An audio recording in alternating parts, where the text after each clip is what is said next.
Hi everyone. So today I wanted to talk about a few core exercises, yoga stretches. I personally don't like core because I always think they're very hard to do. So today I'm going to start with some basic one. These are a combination of core and hip exercises because really core strength comes from hip flexibility, hip strength, and even being flexible on the sides and things like that. So I'll start as I always do with cat cow. So the cat is like this. You can basically stretch and give your back a curve as much as you can. Don't go too hard. So typically with the cat cow, it's an inhale and exhale, inhale, exhale. Make sure your elbow is pointing forward.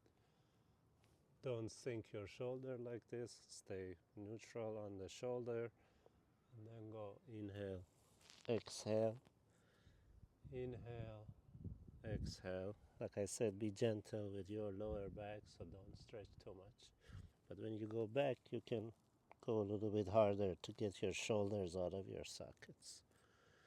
So the next thing after this is directly a core and hip exercise. So lift one leg like this, and then you can turn around and go like this, come back, go up, turn around 90 degrees and come back. Do this a few times. These are both good for your core and they're hip openers. So do the same thing on the other side. 90 degrees, turn, come back, 90 degrees, turn, come back, 90 degrees, turn, come back. And you can keep doing this. After this, this is a simple but very effective core exercise. It's called bird dog. Just open one leg and the opposite arm. Come down if you want, like this. Touch your elbow and knee. Do this a few times. Might be hard in the beginning. Focus on accuracy. Make sure your back is straight and your legs are straight. Try on the other side. 1, 2, 3, and so on and so forth. After you're done with this, you can basically sit on your hip. This is just for the sides stretch to get warmed up. So put both legs on one side, sit on your hip, and just put your arm on the side and stretch. If you want, look at your elbow if you can.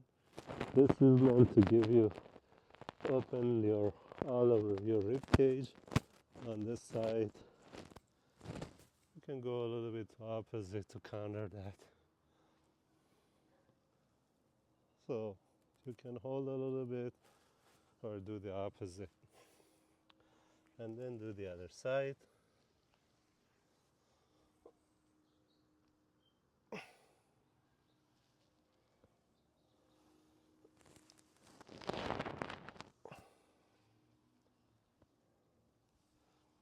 After this, we just go on our back.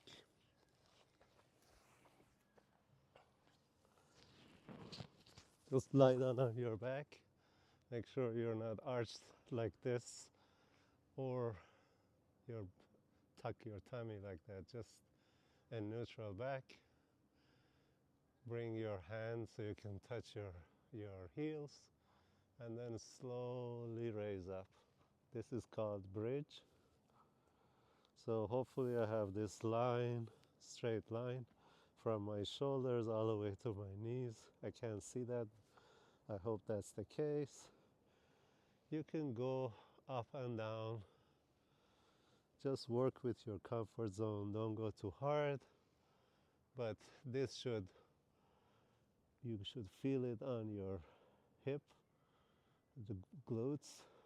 They should be engaged. It's very important for cycling, if you want to avoid the back pain, that you become friends with your hips.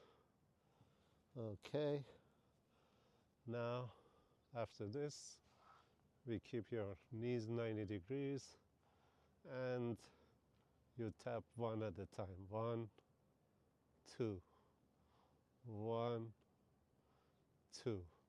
Make sure your back is completely flat. 5, 6, 7, 8, 9, 10. Okay, you rest a little bit. You can keep going with the bridge if you want. There are harder exercises. One example is you can hold one knee back.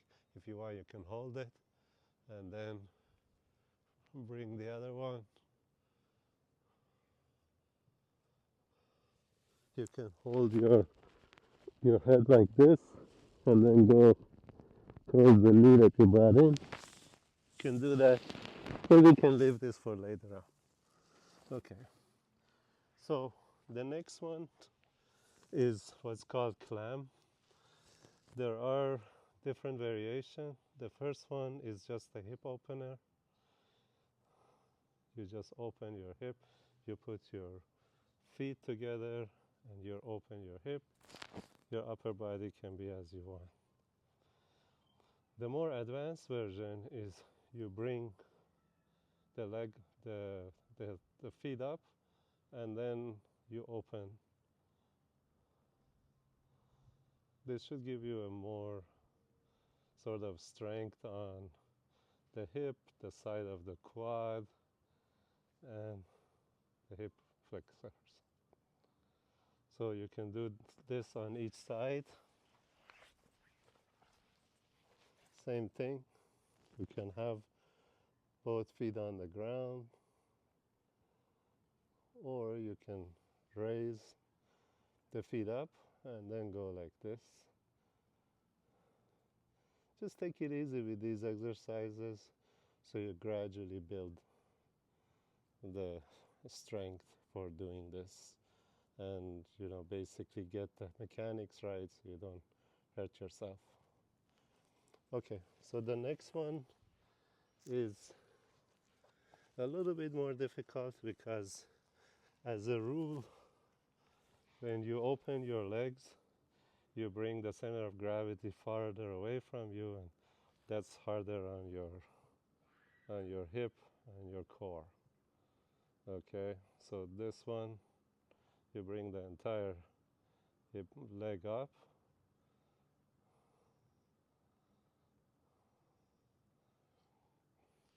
There's another version that I kind of like, and that's basically you go like this. First, in a Sphinx pose, you stretch one arm, and then you gradually roll on your shoulder, and you bring your leg up. This hand is on the ground, the other one is all the way out. And you can keep it like this, or if you want, you open up.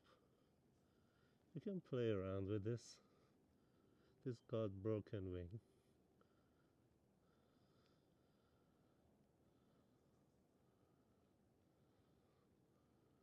And you can do the same on the opposite side.